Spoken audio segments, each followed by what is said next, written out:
Inhale. Exhale.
Hello everybody at Tree of Life Charter School and students, faculty, teachers, and parents. I decided to start recording YouTube videos for my students so that they could get lessons in philosophy,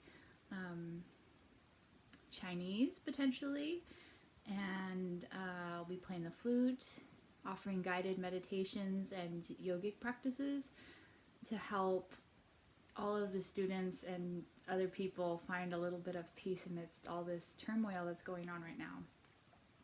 We've switched to remote learning, and so this is apparently one of the best ways that I can do a sort of face-to-face conversation with you guys.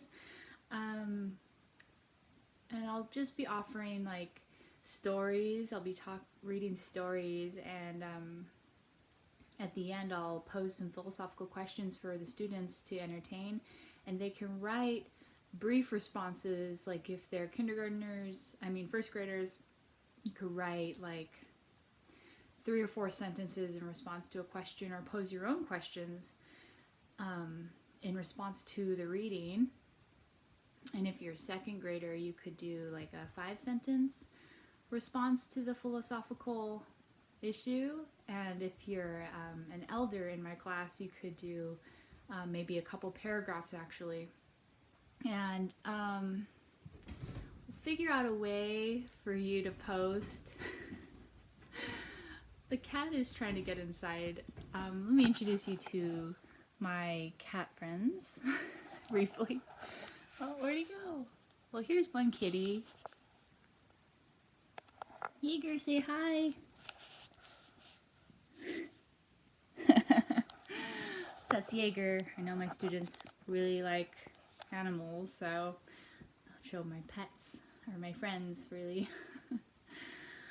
So for today, I just wanted to read this story from the Hidden Lamp Stories from 25 Centuries of Awakened Women in Buddhism across history, with commentaries from contemporary teachers in Buddhism.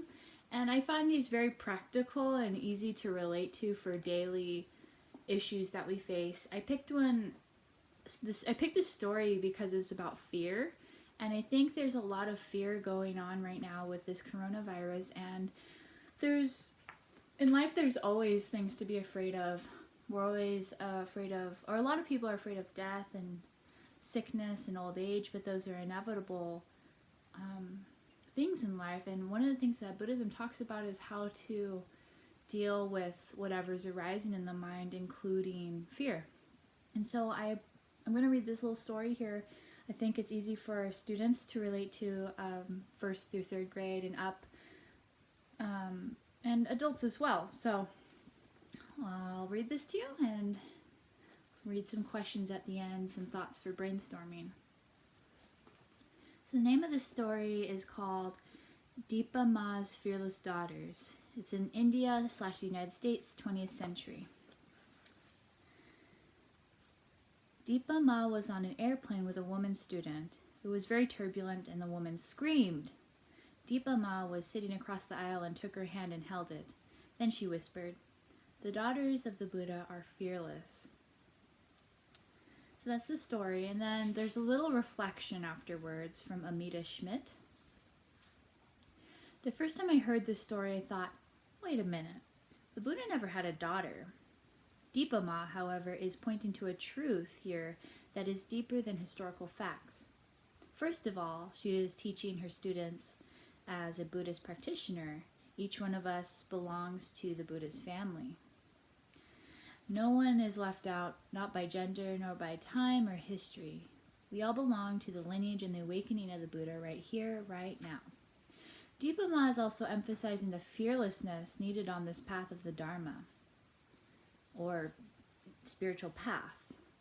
To know the truth, one must be fearless, no matter what is happening. Whether there is airplane turbulence or physical injury, can you have a heart and mind that are unshakable? Waking up is not a part-time job for the faint-hearted. It is the intention to meet every moment continually without flinching. As a daughter of the Buddha, are you an example to all beings of the willingness to face what is right now without fear or argument? A few months ago, I had a lesson in being a fearless daughter of the Buddha. On a balmy, sunny morning, I decided to go out for a solo swim in the ocean in Hawaii, where I live. There were some colorful fish where I was swimming, and I became preoccupied with following some of them. Unfortunately, I didn't notice until it was too late that I had drifted out with an ocean current about 1 mile from the shore. To make matters worse, a strong wind suddenly arose, and as I tried to swim to shore, the white caps pushed me back for every stroke I took. When I realized I was long out, alone, in shark territory, and unable to make much progress against the wind, I had a moment of panic. It was similar to the scream of Dipa Ma's student on the airplane. But then my Dharma practice kicked in. It was as if the power of my intention from years of practice came forward on its own to help. It labeled the feeling. This is just panic. Panic is not going to help you. Don't believe panic. Then my daughter of the Buddha mind said, just do what you can do. Stay focused on right now, one thing at a time. Start with one kick and one arm movement at a time. You can do that. Don't worry about anything else. I put a concentrated focus on the body and stayed out of the mind. I paid attention to the movement of my arms in the swimming motion, one breath at a time, and the kicking of my legs. I noticed that despite the wind, I was able to move a tiny bit forward with each stroke. I focused on the small amount of forward motion rather than the feeling of being pushed back. A spontaneous resolve arose to not give up, no matter how long it took. This protective Dharma of the present moment, along with the resolve of the Buddha, eventually brought me back, exhausted, to the shore. Whether we are experiencing a bumpy flight, a difficult ocean swim, or a turbulent life, our practice is the same. We are given the chance to meet this moment with openness and fearlessness. It doesn't matter how long it takes or how much the wind pushes us back. If there is a willingness not to give up and a resolve to keep taking that one next step, then it is inevitable that each one of us will find lasting freedom. As women, our lives are a message to each other. When we live from the intuitive truth that anything is possible, then this message of fearlessness can be passed on through generations of women. This is the true legacy of a daughter of the Buddha. Some questions that she leaves us with are, when you are afraid, where do you find Buddha? How do you find fearlessness within fear? How do you find freedom within fear? Some other questions that I would ask are, what does fearlessness feel like in your body? And what does fear feel like in your body? What is the difference? And maybe for students, you can write about that, talk about the experience of feeling afraid and then relaxing and letting that fear exit your body or your mind and focusing just on the present. Using techniques like we've learned through Peaceful Piggy meditation and Shamatha Vipassana, where you focus on your breath, just being mindful of the present moment, counting each breath up to 10, relaxing your shoulders, relaxing your mouth, relaxing your forehead. A lot of us carry tension in our forehead when we're scared, or in our neck, in our lower back. So what does that experience of letting go of anxiety feel like? Also, like, one of the questions I have my students ask, or a lot of my students do ask, is what is the Buddha? How many Buddhas are there? Is the Buddha in a location? Does the Buddha even exist? Which is really related to other questions of our experience and what it means to be a human. And these are just a set of philosophical questions that we can dive into, and there's no right or wrong answer.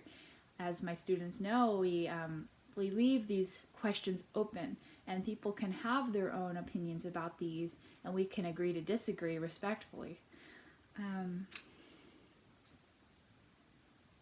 What can we take from this story, from when when this teacher is trying to help her student who's experiencing fear? And how easy or difficult is it to overcome our fears? How much of it are we creating? Are we fully responsible for the fears that arise in our mind? So I'll leave it on that note. If you have other philosophical questions, please forward them to me through Parent Square or Google Gmail or something, and we'll communicate about that.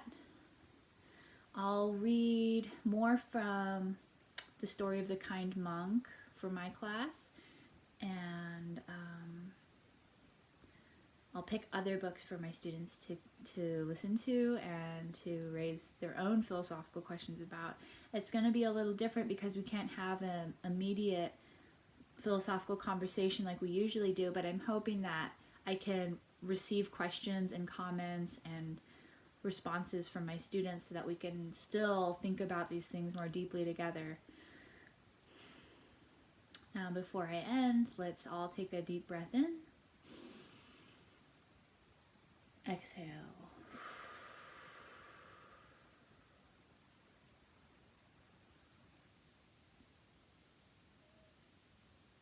Always try and take a moment to just relax and listen to your surroundings. Trying to be fully present despite what may or may not be going on in the world. I hope all of you are safe and well, and we all carry on together through this interesting time. Till next time.